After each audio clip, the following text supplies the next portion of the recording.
je crois que l'Église est en train de traverser des moments difficiles, des moments de troubles, des moments d'agitation, des moments de difficultés, des moments de questionnement, où les gens se posent des questions.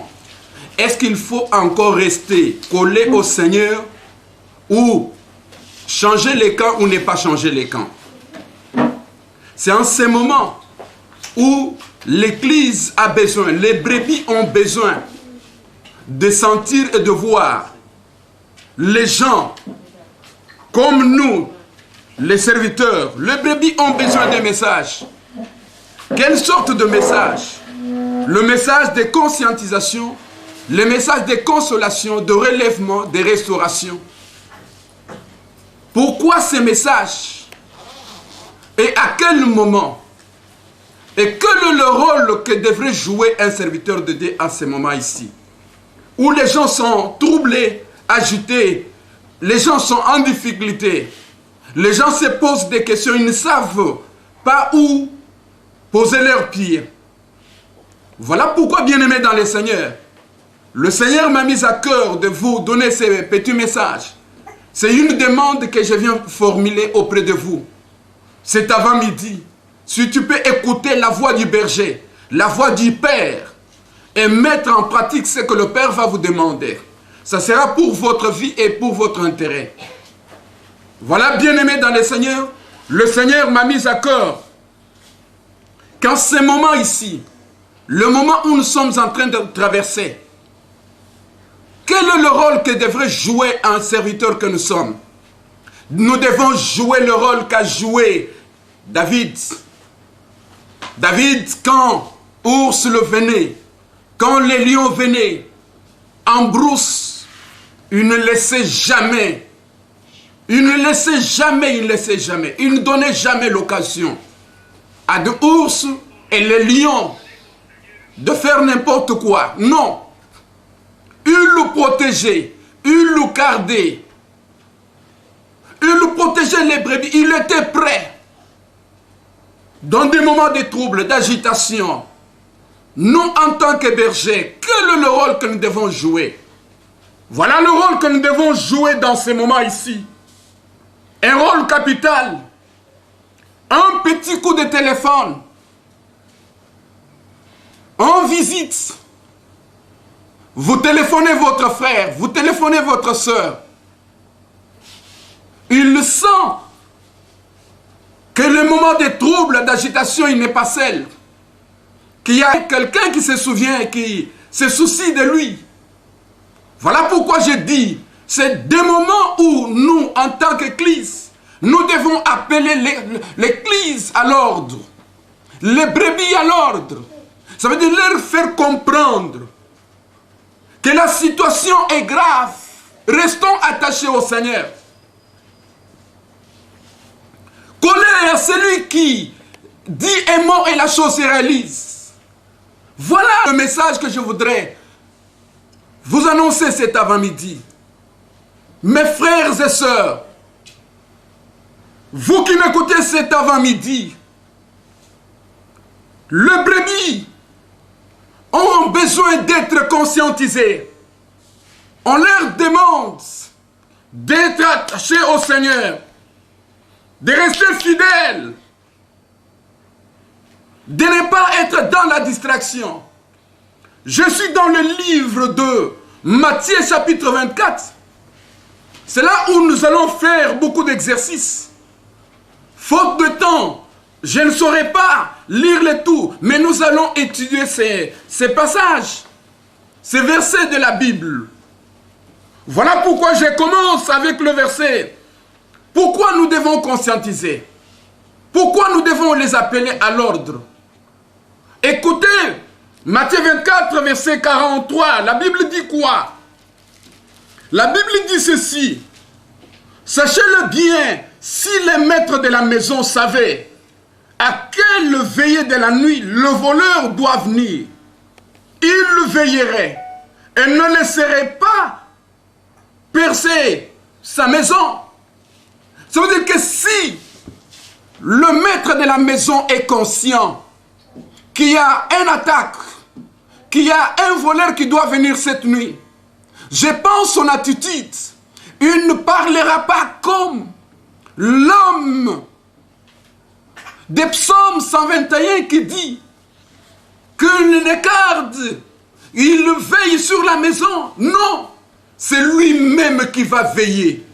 Il restera debout toute la journée et toute la nuit, en train de veiller. Par où?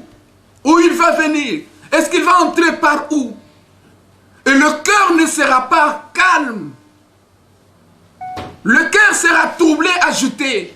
Voilà pourquoi je demande aux bien-aimés qui sont en train de nous écouter d'être prudents, d'être vigilants en ce moment ici de trouble, agitation. Faites ce qu'on nous demande au verset 43 et 45. 45 dit ceci: quel est donc le serviteur fidèle et prudent que son maître a établi sur les gens pour leur donner la nourriture au temps favorable. Là, je parle du temps favorable. La nourriture qui doit être donnée au temps favorable. Dans nos églises, nous avions des programmes, nous avions des calendriers. Mais maintenant, là, nous ne sommes plus en mesure de réaliser ces calendriers. Nous sommes maintenant à l'écoute et nous nous sentons obligés d'adapter nos messages en rapport avec les circonstances, en rapport avec les événements. Voilà un bon berger, c'est lui qui écoute. Nous, en tant que leaders, nous, en tant que le Père, nous devons revenir vers le berger, le brebis, leur dire que soyez prudents. Ne soyez pas dans la distraction. C'est un message de moment. Nos programmes ont été bougés, perturbés. Mais maintenant, là, nous avons un message. C'est par rapport à ces pandémies. C'est par rapport à ces virus qui nous attaquent tous. Ça nous demander au peuple de Dieu d'être prudent, d'éveiller, d'être prudent comme des serpents, comme la Bible l'a dit. Soyez prudents, soyez éveillés, que votre conscience travaille. Très important puisque nous sommes les enfants de la lumière. Quand vous retournez au verset 36, la Bible dit quoi? La Bible dit, pour ce qui est du jour et de l'heure, personne ne le sait. Ça, ce sont les disciples qui ont demandé au Seigneur. Quand il leur a parlé de ce qui allait venir, la destruction du temple, à côté, ils ont posé la question au Seigneur en lui demandant, Seigneur, ça sera quand? Le Seigneur leur a dit, personne ne le sait, ni l'heure ni le jour. Ça veut dire que bien-aimé dans le Seigneur, j'ai adapté ces passages aux circonstances. C'est pour faire comprendre aux enfants de Dieu que l'heure est grave. C'est à nous d'être prudents. Veillez, ne sois pas dans la distraction. Pourquoi je dis veillez? Puisque le coronavirus, c'est vraiment une réalité. La maladie est réelle. Ce n'est pas un mensonge. Voilà pourquoi je dis, nous ne connaissons ni l'heure ni le jour. Pourquoi je dis ça? Puisque nous ne connaissons pas qui sera frappé le premier. Qui sera touché le premier? Qui sera contaminé le premier? Pourquoi je dis ça? Puisque c'est une réalité. Ne sois pas dans la distraction comme les autres le disent. Que c'est un mensonge. Qu'ils sont en train de fomenter des choses. Non, c'est une réalité. Soyez prudents, Église. Église, ne sois pas dans la distraction comme les autres. Nous sommes les enfants de la lumière. Les Français disent, oh bien-aimés dans le Seigneur, soyons prudents, soyons prudents, soyons prudents, veillez, soyez prudents, ne sois pas dans la distraction. Voilà pourquoi je dis, nous ne connaissons pas ni l'heure ni le jour. Qui sera attaché, qui sera touché le premier, qui sera visité par la maladie le premier. C'est peut-être celui qui est à côté de toi, c'est peut-être celui qui est en face. Peut-être ce sera que toi-même, tu seras touché. Non, c'est une réalité. Ce n'est pas un mensonge.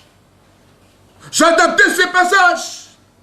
Mais quand je descends au verset 37 et 38, écoutez ce que la Bible dit. Au verset 37 et 38, ce qui arrivera du temps de Noé arrivera de même à l'avènement du Fils de l'homme. Car dans les jours qui précédaient le déluge, les hommes mangeaient et buvaient et se mariaient et mariaient leurs fils. Ça veut dire que tout ce que nous voyons maintenant là, les gens se marient, il faut marier leurs enfants, ils mangent. Mais puisqu'ils mangent, ils sont en bonne santé. Puisqu'ils sont en bonne santé, ils roulent garros. Ils pensent que c'est un mensonge. Non, c'est une réalité. À nous d'être prudents. Soyons prudents. Soyons prudents. Bien-aimés, du temps de Noé, Noé parlait. L'arche était en train d'être construite. Et les gens voyaient ce qu'il faisait chaque jour. Les gens pensaient qu'il était en train de jouer. Mais le jour où il est entré dans l'arche, le jour où il y a eu déluge, ceux qui écoutaient Noé se sont retrouvés en dehors, se sont retrouvés en train d'être noyés. Ils se sont retrouvés dans l'eau, être engloutis dans l'eau. Voilà mon frère, ma soeur, pourquoi je viens avec ce message du temps de Noé. Oh, du temps de coronavirus. Ceux qui seront dans la distraction, ceux qui n'accepteront pas d'écouter les conseils, de mettre en pratique des conseils, ils risqueront d'être noyés. Ils risqueront d'être emportés par la maladie. Bien-aimés dans le Seigneur, soyons prudents. Soyons prudents, ne soyons pas dans la distraction. Parmi les disciples de Jésus, l'un a demandé, il a dit aux autres, il faut que lui fasse entrer ses doigts. Là c'était Thomas. Ne sois pas l'étonnement de notre ère. Ne sois pas l'étonnement pour sentir que c'est quand ça sera dans votre maison, quand ça sera chez vous. Et ne au kondimayango. Non! Le temps, c'est une réalité. À nous d'être prudents. C'est à nous d'être prudents. Soyons prudents. Ce qui se faisait du temps de Noé, ça s'est fait. Aujourd'hui, c'est une réalité. Ne soyons pas le Thomas de notre ère. Voilà pourquoi je vous dis, bien-aimés dans le Seigneur. Quand vous retournez au verset 41, vous sentirez, on dit, les deux femmes qui seront en train de moudre, en train de travailler, même sur le lit, en train de faire quelque chose, l'autre restera. Peut-être si les deux avaient connu le Seigneur, si les deux étaient en communion avec le Seigneur, ces gens-là partiront les deux. Mais si l'un était sans le Seigneur, oh bien-aimé dans le Seigneur, je vous dis vrai, mon quoi kotikal, mon quoi kokende. Quelle est la leçon que je suis en train de tirer? Je voudrais dire ceci. Oh bien-aimé, soyez prudents. Soyez prudents. Voilà ce que je voudrais dire. Je voudrais dire que ceux qui vont se protéger, ceux qui vont garder les consignes, ceux qui vont respecter, si vous respectez ces consignes, si vous respectez ce que nous demandons, vous serez protégés, vous serez gardés. Vous serez gardés et protégés, épargnés. Voilà pourquoi je vous demande d'être prudents. Puisque ceux qui seront sur un même lit, ça veut dire que si nous marchons et que j'ai mes mesures de sécurité, je serai protégé. En face de celui qui est atteint, en face de celui qui a la maladie, je serai protégé. Mais celui qui n'a pas ces mesures de sécurité, de protection, il sera cuit et il sera KO. Que cela ne vous arrive pas. Soyez prudents. Veillez. Respectez. Croyez que la maladie, c'est une réalité. Je vous dis, c'est une réalité. Soyons prudents. Mes frères et sœurs, dans des maisons, nous devons respecter ça. Voilà pourquoi l'Église parle de ça. Voilà pourquoi, pas seulement l'Église, il y a dans des maisons, nous devons respecter ça dans nos maisons.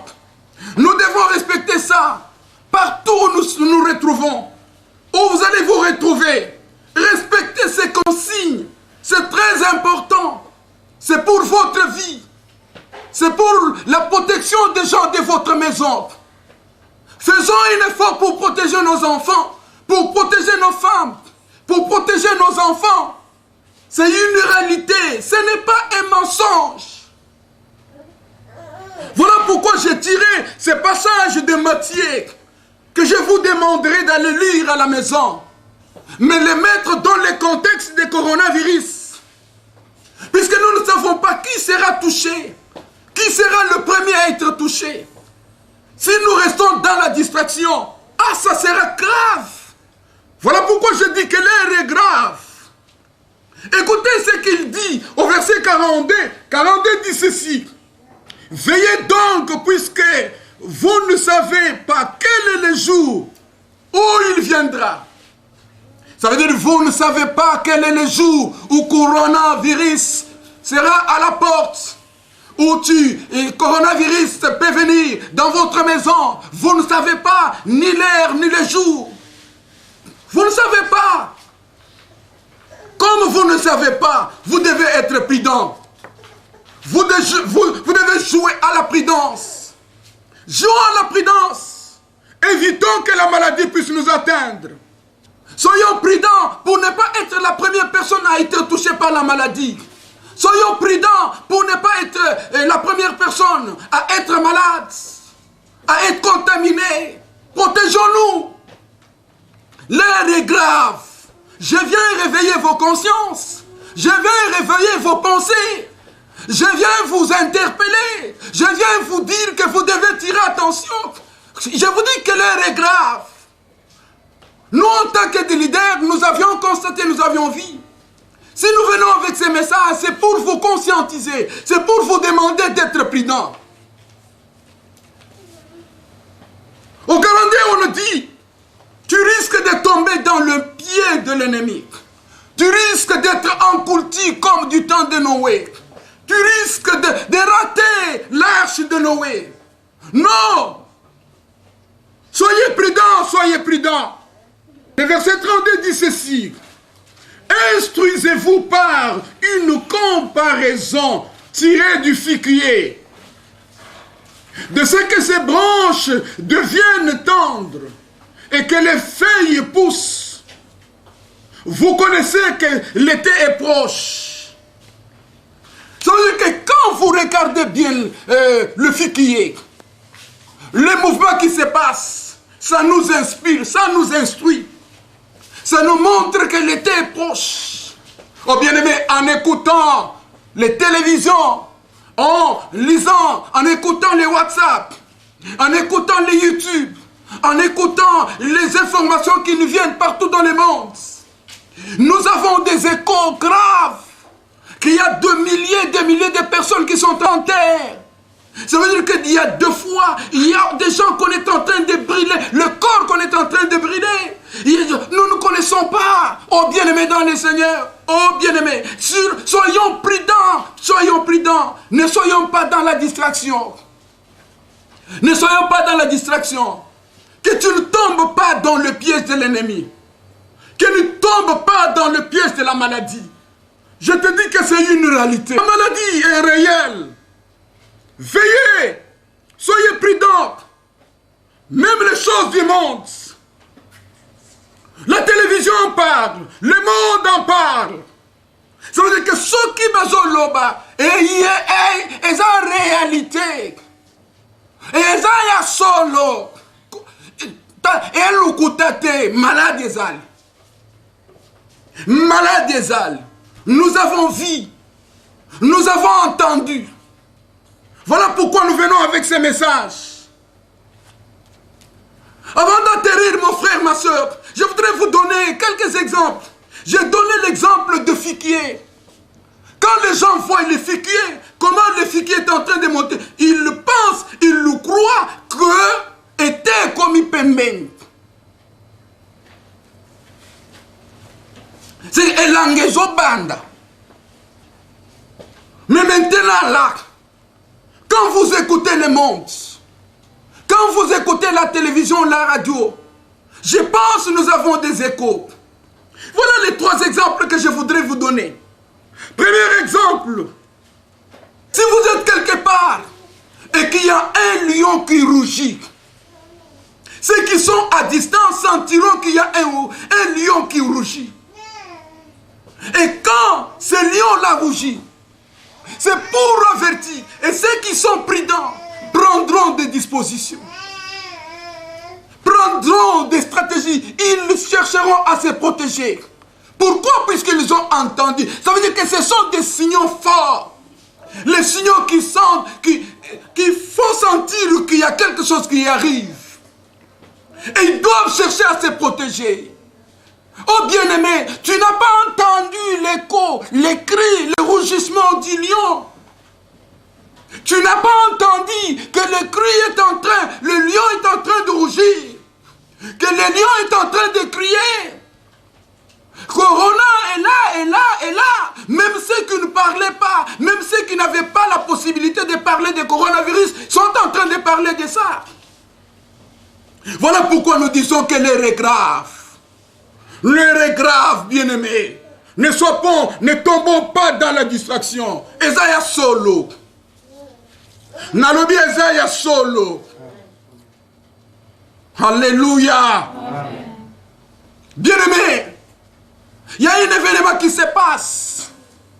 Quelqu'un peut décéder dans une maison, seul, sans personne. Après quelques jours, il y a ce que nous appelons les moustiques policiers. Ces moustiques sentiront l'odeur et viendront, commenceront à tourner la maison. Tout autour de la maison, vont circuler. Ça veut dire que ça informe les gens. Ça dit aux gens qu'il y a quelque chose qui se passe dans cette maison. Qu'il y a quelque chose qui se passe dans cette maison. Et s'il y a quelque chose qui se passe dans cette maison, ça veut dire que ça appelle les gens. Oh bien-aimés, et vous n'avez pas entendu les échos, vous n'avez pas vu les moustiques policiers qui circulent pour vous faire comprendre qu'il y a des cadavres presque partout et qu'on parle de la mort presque partout, qu'il y a des gens qui sont en train de mourir. Vous n'avez pas entendu et que vous êtes appelés à être prudents. Soyez prudents comme des serpents. Soyez prudents, ne soyez pas dans la distraction. Voilà pourquoi je dis que l'heure est grave. S'il y a des armes lourdes qui retentissent presque partout, s'il y a des armes lourdes qui retentissent presque partout, quand vous sentez des armes lourdes qui retentissent presque partout, ça veut dire que ça annonce qu'il y a un danger. Comme ça annonce qu'il y a un danger, c'est à nous de prendre des précautions. C'est à nous de nous cacher. C'est à nous de chercher où est-ce que nous pouvons nous protéger. Qu'est-ce que nous pouvons faire pour éviter que la guerre qui est en train d'avancer puisse nous atteindre. Puisque les rebelles qui sont en train d'avancer puissent ne pas nous attaquer, nous attraper ou bien nous faire du mal. C'est ça l'information. Ça veut dire que ce sont des signaux forts qui annoncent qu'il y a un danger qui arrive. Le message que nous écoutons à la télévision, le message que nous suivons sur WhatsApp, le message... Oh bien aimé, nous avons changé le programme de nos églises. Les calendriers sont bouleversés. Pourquoi nous avons bouleversé? Puisque nous avons senti qu'il y a l'écho. Il y a les canons qui retentissent presque partout. Il y a des cris, il y a des bombes, il y a des armes lourdes qui retentissent presque partout, en nous informant que soyez prudents, veillez, ne soyez pas dans la distraction. Voilà pourquoi nous marchons avec ces messages sur WhatsApp, sur YouTube, pour vous dire que vous devez tirer attention, soyez prudents, veillez, ne pas tomber ne sois pas la première période, la première personne à tomber dans les pièges de la maladie. Alléluia. Amen. Alléluia. Protégeons-nous. Comme ma conclusion, je voudrais dire ceci au peuple de Dieu. Peuple de Dieu, soyez prudents là où vous êtes. Dans vos confinements, ceux qui ont la possibilité de marcher, de circuler, portez des mesures de sécurité. Faites ce que je suis en train de faire. Portez vos masques. Ça va vous protéger. Ça va vous protéger. Pas seulement le masque, il y a aussi ça. Chaque fois que vous touchez à quelque chose, faites ça. Faites ça. Ça va vous protéger. Vous arrivez à la banque. Faites ça. Vous entrez dans des voitures. Faites ça. Pas seulement ça, ce sont des mesures, des précautions nous données par OMS. Le président de la République en a parlé, le chef du gouvernement a parlé. Nous, en tant qu'Église, nous vous disons, vous écoutez la voix de l'Église, écoutez la voix du Père, écoutez la voix de ce qu'il a établi. Et comme prophète, nous sommes en train de veiller sur vos âmes. Soyez prudents. Nous vous disons que c'est une réalité. Vous voulez témoigner au milieu de gens, faites ça. Faites ça. Ça va vous protéger et protéger les autres. Lavez vos mains. À chaque fois qu'il y a un mouvement, lave les mains avec les savons. Soyez prudents. C'est une réalité. Nous avons vécu, nous avons vu. Voilà pourquoi le Seigneur me met à cœur pour que je vienne vous dire, respectez les consignes. Respectez. Ne cherche pas, ne sois pas les Thomas de cette époque. Le temps de Thomas était parti. C'est déjà révolu. C'est déjà passé. Toi, écoute et respecte ce que nous vous demandons de faire. Qu'est-ce que nous vous demandons de faire? Lavez vos mains. Les désinfectants. Ne vous saluez pas. Si vous voulez vous saluer, faites ceci. Ce n'est pas de l'orgueil. Il y a ce que nous appelons, il y a le gouverneur qui a parlé de ça. Notre gouverneur, nous qui vivons dans le Congo central. Là, je parle de la tour, Matubwana. Il a dit, le port de masque est obligatoire. Le port devient obligatoire dans les places publiques. Pourquoi ne pas respecter les consignes de votre Père? Respectons. Respectons. Pas seulement ça. Protégez-vous. Si vous n'avez pas à faire, restez à la maison. On appelle ça confinement. Confinement. Dans la période de confinement, okokoma munene, okovimba. Confinement. Mais respectez les consignes. Voilà les messages que j'avais prévus pour cet avant-midi. Je vous en supplie. C'est une demande que je viens formuler auprès de vous. De respecter puisque je comprends que c'est une réalité. J'ai vécu et j'ai vu. J'ai entendu les témoignages en tant que père. Soyons prudents. Sans nous de prier pour ceux qui sont malades. Nous leur présenterons celui qui est capable de guérir, celui qui guérit la maladie et qui guérit. Il guérit au-delà même. Il a dit par ses meurtrissures, il le guérit. Il a envoyé la parole, le peuple te guérit. C'est cette parole qui va vous guérir. Sans le Seigneur, nous ne pouvons rien faire. Voilà pourquoi nous vous présentons celui qui est capable de guérir, d'amener, de changer, le maître des temps et des circonstances. Nous disons à ces virus d'arrêter, de ne pas entrer dans la maison de nos enfants, de ne pas entrer dans nos maisons, dans nos milliers, que cette maladie ne vienne pas sur notre parcours. C'est ça la réalité, c'est ça notre prière. Et nous disons, toi coronavirus, nous te disons arrête-toi, n'avance pas, ne reviens plus, arrête-toi. Ceux qui sont malades, recevez la guérison. La Bible dit que la solution ne vient ni de l'Orient ni de l'Occident. Ça vient de l'Éternel, c'est lui qui a fait le ciel et la terre. C'est lui qui a de pièces de réchange de notre corps. Je crois qu'il est capable de guérir, d'amener, de changer le corps malade, amener cela en bonne santé. Que le Seigneur qui est capable de restaurer, de relever, vous relève, vous restaure les parties du corps qui étaient malades. Si ces parties du corps qui étaient malades soient guéries, et recevez votre guérison là où vous êtes. Le Seigneur descende, que sa main qui n'est pas courte vienne dans ta vie et que le Seigneur te guérisse, te libère, te délivre. C'est ça la réalité. Mais respectons les consignes. Soyons prudents comme les serpents. Voilà, nous sommes arrivés à la fin. Nous demandons au Seigneur d'être avec vous. Nous demandons sa main d'être avec vous. Quand ils sortaient de l'Égypte,